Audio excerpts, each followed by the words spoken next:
Ambassador Freeman, welcome here, my dear friend. Before we get to Trump and Hezbollah and Netanyahu and Lebanon, what is your take on the uptick in drone attacks by Ukraine in Moscow? Is this military advance or propaganda? I think it's basically propaganda. It's a show put on to boost morale, to cement the support of the Europeans to Ukraine.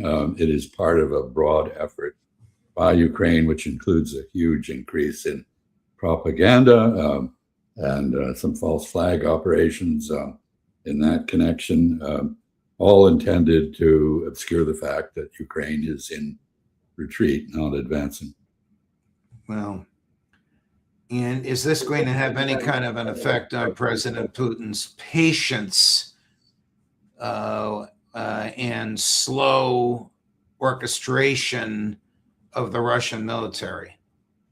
Well, I think it has had an effect. I think three things are going on. First of all, President Putin, rather like the Iranian leadership, has concluded that it is no point in talking to the United States because we cannot reach an agreement with anyone. We cannot keep our word. We are subject to too many contrary pressures. So the only answer to the issues confronting Russia in Ukraine is military.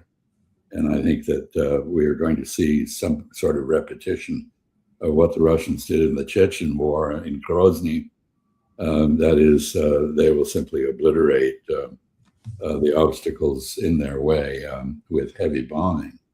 The other issue, of course, is that there is a great deal of frustration in Russia with the continuation of the war, the slow advance. And for some time, President Putin was relatively silent and didn't offer much of an explanation for how he saw things developing. That now seems to have, that moment seems now to have passed, and he has said what that he will persevere in the war. The final development, and the one that is really quite ominous, is that the Russians have clearly concluded that European members of NATO have, in effect, declared war on Russia. And we see various countries in Western Europe, most notably the United Kingdom, boasting about the development of technology to assist Ukraine in further deep strikes into Russia. Since Ukraine cannot prevail on the battlefield in Ukraine, it is striking, as you indicated, at refineries and other installations around Moscow and elsewhere in Russia. This doesn't seem to have had any effect, by the way, on Russian oil exports. So the supposed justification for it, that it is depriving Russia of revenues with which to fund its war on Ukraine, doesn't seem to hold much water. But it's very ominous because the Russians may very well be on the verge of retaliation directly against the factories in Western Europe that are producing these weapon systems for Ukraine. And I think probably there's a real danger, at a minimum, of some sort of special forces sabotage operation or covert action directed at these factories. At the worst, there could be a missile attack. And of course, the most obstreperous and offensive to the Russians are the three Baltic states, and they are terribly vulnerable. And all of this takes place in a context where the waters have been muddied so much that no one in Europe is sure that Article 5 of the NATO North Atlantic Treaty, which commits the United States and other members of NATO to come to each other's aid in the event of a direct attack, it still holds. Nobody knows. The deterrent effect of NATO has been greatly eroded. So this is a dangerous moment. It's one in which Ukraine is acting desperately, and there's a real danger that Russia will do the same in a very destructive way. Donald Trump came to the White House with a lot of promises, and many of which are unkept, and some of which he did the opposite. But one of the more interesting ones to me was his wish to bring about a grand reset between the United States and Russia, a reset, cultural, political, economic, commercial, banking, athletic, all the things that have been severed by the sanctions that were imposed on Russia as a consequence of the special military operation. It seems that things have gotten worse, not better. I mean, President Putin yesterday in an offhanded comment said nothing was agreed to in Anchorage, nothing. So Well, as you pointed out at the time, and as did many of your colleagues on this show, was just performative. It wasn't substantive. Well, that's the issue. We don't know, whether our president at Anchorage or in other contexts means what he says what he means, remembers what he said, feels bound by his own word, or free to alter the circumstances at will. And we're seeing, and now particularly in the Iran case, the so-called memorandum of understanding, which I think is a memorandum of misunderstanding, constantly violated by us. First clause in that memorandum of understanding makes it clear that everything is contingent. That is, the discussions and negotiations to reach some sort of agreement on disengagement between the United States and Iran, that everything is contingent on the Israelis removing themselves from Lebanon and ceasing their aggression against it. But we've had now no indication that that's going to happen, quite the contrary. And indeed, it appears the United States, whatever else it may have done to put pressure on Israel, is continuing to back the Israeli invasion and occupation of Lebanon. In fact, we brokered an agreement between the Lebanese government, which does not have the power to end the war, which is interested in cooperating with Israel in countering Hezbollah, the Shiite population that is now a majority in Lebanon. We have brokered an agreement, and there's some sort of arrangement, which really can only be likened to the Vichy regime in France, when northern France was under Nazi occupation directly, and the south was under a nominally independent government. Basically, Lebanon has sold out its sovereignty to the Israelis and done it under our auspices. And how this could possibly be consistent with the memorandum of understanding is impossible to imagine. What do you think Netanyahu will do? He'll just continue his killing. If he stops the killing in Lebanon, he loses the majority in the Knesset, and he loses his immunity from prosecution as prime minister, as I understand it, and to make it pretty basic.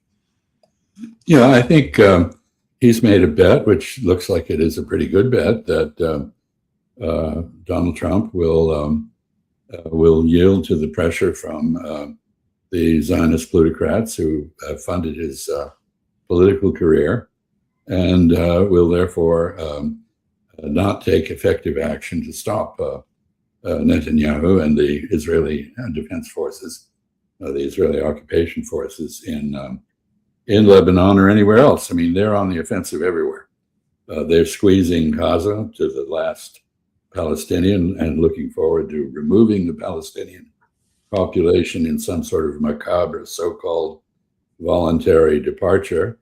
The pogroms, military-assisted pogroms on the West Bank are in full force. Israel has bombed Syria. It's made it clear it intends to hold on to the Syrian territory it has seized.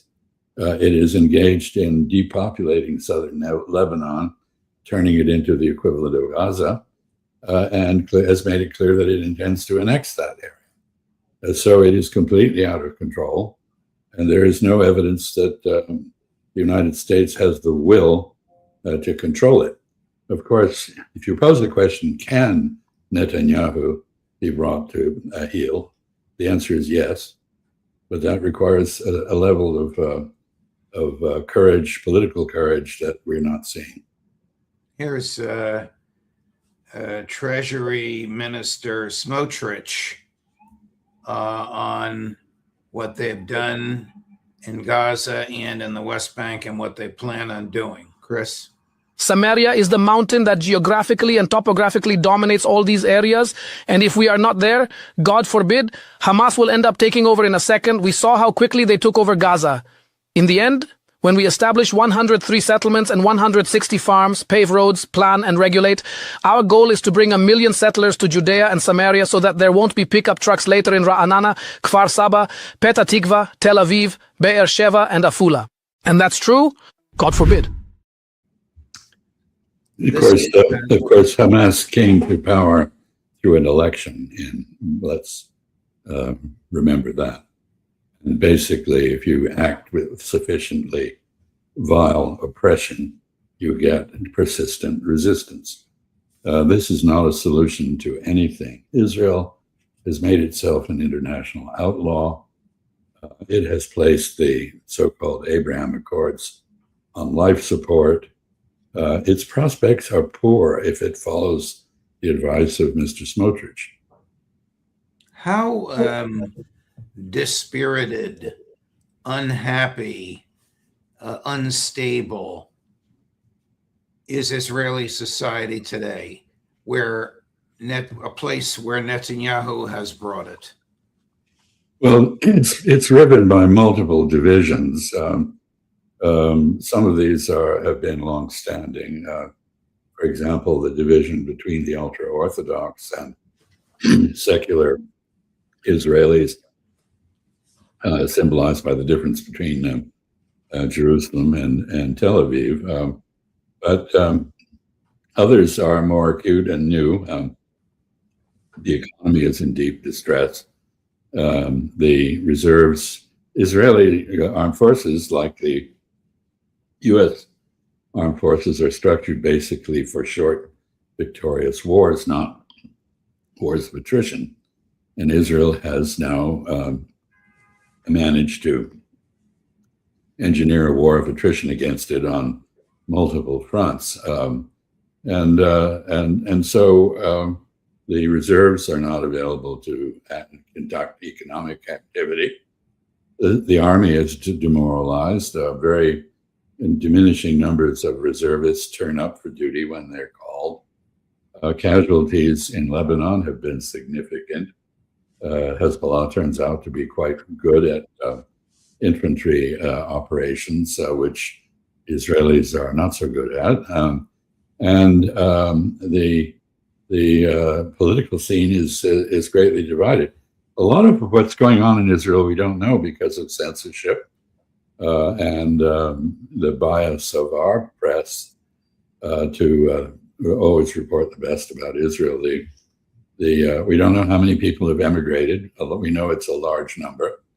We don't know what the damage of the Iranian attacks on Israel were. They were considerable, but we don't have the information because it's illegal under military censorship to report it in Israel. And the Western press no longer investigates situations like that, with the exception of a few people like Max Blumenthal and Aaron Mate, whom you have on your show, and who are vigorously pursuing investigative journalism. So we don't know. But I mean, if you ask me, if I were an insurance company and you asked me to write a life insurance policy on Israel at this point, I don't think I'd do that. A lot of things are going wrong for the country. Let's go to the Memorandum of Understanding. Isn't it true that the Strait of Hormuz, as we speak, is under the control of the Iranians? Yes, and the MOU actually acknowledges that. It says that for 60 days, Iran will not charge tolls as it manages traffic in the Strait of Hormuz. So there is a sort of a ridiculous statement that somehow Iran interpreted the MOU incorrectly to affirm its control, but the MOU is very clear on that, really. And the fact is that Iran is in control of the Strait of Hormuz.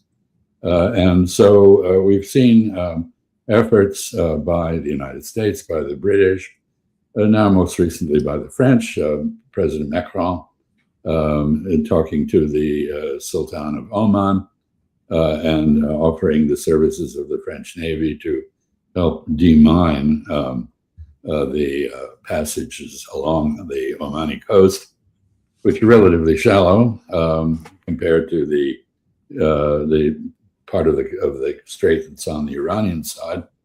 And it appears there were about 80 mines laid there, and they have to come out. Iran is solely responsible under the MOU for removing those mines, and will do so, but it will take time. Anyway, Iran rejects any effort by the United States, Britain, France, anyone else to assert a control over the Strait of Hormuz. And so when the United States attempts to cheat on the Iranian control of the strait to enforce freedom of navigation in the strait under international law, as it existed before this war, Iran reacts by attacking the tankers that are coming through. And we've just seen an exchange which illustrates that Iran has now adopted the Israeli standard of disproportionate retaliation for attacks on it. On international law, responses, retaliation, reprisals are meant to be proportionate to the damage suffered that justifies the reprisal. Israel's never agreed with that and has become quite well known for disproportionate reprisal. Iran has now followed that. So we get first a symbolic American attack on Iran, not very serious, and then a second strike, which was more serious, followed by real damage to the remaining U.S. facilities in Bahrain and at Ali al-Salam Air Base in Kuwait. The Iranians are not messing around, and they're defending their control of the strait vigorously and effectively. So what's happened now is that with the memorandum of understanding violated in multiple ways by the United States, it's basically not in effect, and there are no talks going on. Both parties, I guess, are present in Qatar today. That is Witkoff and Kushner, whom the Iranians have no interest in talking to and don't plan to meet, evidently. The Qataris will act, as they have done, as mediators, go-betweens. But the prospects that this is going anywhere good are pretty poor. From an unlikely source, Jake Sullivan, President Biden's national security advisor for 4 years, commenting on one of the talk shows over the weekend, advantage Iran. And what do you expect when you send two real estate agents to negotiate for you? Chris, cut number 3. If you just look at how they work the wording of the agreements they do, they are highly detail oriented, not just because they're lawyerly, but because they want to extract benefits from those details. Just one example from the MOU. The provision that says the U.S. would waive sanctions refers to oil, and then there's this little clause that says, and derivatives. What are derivatives? The petrochemical sector. That is the second largest sector in Iran. Now, do I think the U.S. really even understood what it was signing with that? Maybe not, but Iran knew it would get billions and billions of dollars just by inserting that word. And that's why you bring a very large delegation, because you're looking for every advantage in this highly complex, detailed negotiation. And I think as long as they're bringing that expertise and we're only bringing a couple guys, it will be advantage Iran. Brought a naive and inexperienced vice president and these two real estate brokers. The Iranians showed up with all kinds of expertise and voluminous documents and experts in the English language translated into Farsi and vice versa. And you can see the outcome. Yeah, no, I mean, you don't put a bunch of real estate agents on the football field against the NFL. And basically that's what we're doing, you know. And we don't have professional diplomats to speak of anymore. The Department of State has been gutted. The diplomatic service has been demoralized. Many people fired. We're seeing the same thing now happening at the Directorate for National Intelligence. I'm not a great fan of that organization, which I think in many respects is a fifth wheel. I don't think the Congress was wise to establish that as an answer to the poor coordination of intelligence during 9/11, which was the reason it was established. I think it's far more important to separate analysis from operations in the intelligence field. That was a mistake we made in 1947 when we combined everything in the CIA. Anyway, but we are stripping our expertise in every realm. And I would say the Supreme Court decision yesterday, which gave the president the authority to politicize specialized agencies, which previously operated on professional standards and in accordance with criteria established by law, to replace the heads of these agencies on a political basis, just extends this amateur hour and politicization process into our domestic realm. It's been very evident in our foreign policy. So the dynamic duo to whom Jake Sullivan refers, Witkoff and Kushner, have bungled every single international negotiation they've attempted. There is no peace in Ukraine. There is no peace in Gaza. There is no peace with Iran. There is no effective answer to what is going on in Lebanon. In fact, quite the contrary. And it's all military all the time and no diplomacy, because we don't have the wherewithal to conduct diplomacy, apparently. Oh, but my dear ambassador, there were a number of deals that they did not bungle. Their own real estate deals in these foreign countries, some of which have been met with tremendous local opposition. Well, I think that's exactly right. And that's the other part of this. And I think we're setting ourselves up in the midterms for an election which focuses on a number of issues. One of them is corruption. Another one is governmental incompetence and the feathering of nests. I've seen a figure that the Trump family has gained enormously to the point of $6.4 billion during the Trump presidency. And, you know, we're at our 250th anniversary. Abraham Lincoln spoke at Gettysburg of a different kind of government than we have. We have government of the people, by the billionaires, for the billionaires. And I think many people in this country are not prepared to accept that. On that note, we'll conclude. I'll be off for a couple of weeks, Ambassador, as you may know, but we'll look forward to seeing you in the middle of July. Thank you for all you've done, and look forward to seeing you then. Enjoy your vacation. I hope it's not interrupted. Thank you. Thank you, Ambassador. All the best to you. Coming up later today, if you're watching us live in 33 minutes at 9 o'clock this morning, Professor John Mearsheimer. At 1:15 this afternoon, Scott Ritter. At 2 o'clock this afternoon, Matthew Ho. At 3 o'clock this afternoon, Colonel Karen Kwiatkowski. Chas Napolitano for Judging Free.